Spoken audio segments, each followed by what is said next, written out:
بلوچستان کے شہر خاران سے ہمارے نمائندے کی رپورٹ کے مطابق ترجمان خادم اسلام سعد بن ابی وقاص، خادم اسلام ملا قاسم ملازئی، سابق ایم پی اور خادم واشق حاجی زابد خان ریکی کی سربراہی میں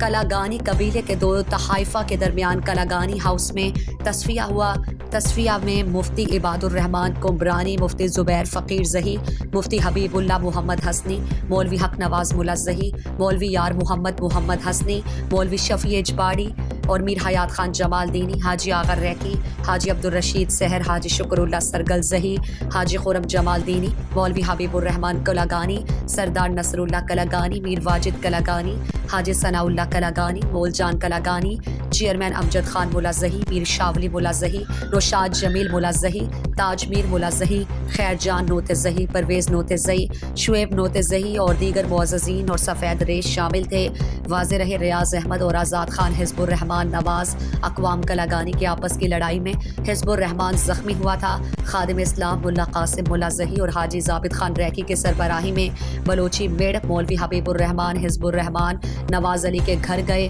اور حاجی حیات خان جمال دینی نے خادم اسلام ملا قاسم ملازئی کو بلوچی حال احوال کیا اور بلوچی میڑ کو عزت بخشی اور ریاض احمد اور ان کے ساتھیوں کو معاف کیا۔ فریقین کو حاجی آغا ریکی اور خادم اسلام ملا قاسم ملازئی نے بغلگیر کرایا۔ خادم اسلام ابو محمد ملازئی نے اور دیگر نے کہا، بدلہ لینے سے معاف کرنا بڑی بہادری ہے۔ بدلہ تو ہر کوئی لے سکتا ہے لیکن معاف ہر کوئی نہیں کر سکتا۔ اللہ پاک تمام امت مسلمہ کو آپس میں شیر و شکر کرے۔ اس موقع پر دونوں تحائف کے سرکردہ شخصیات نے خادم اسلام ملا قاسم ملازئی اور محسن بلوچستان حاجی میر زابد علی ریکی اور دیگر خیر اندیشوں کا شکریہ ادا کیا گیا۔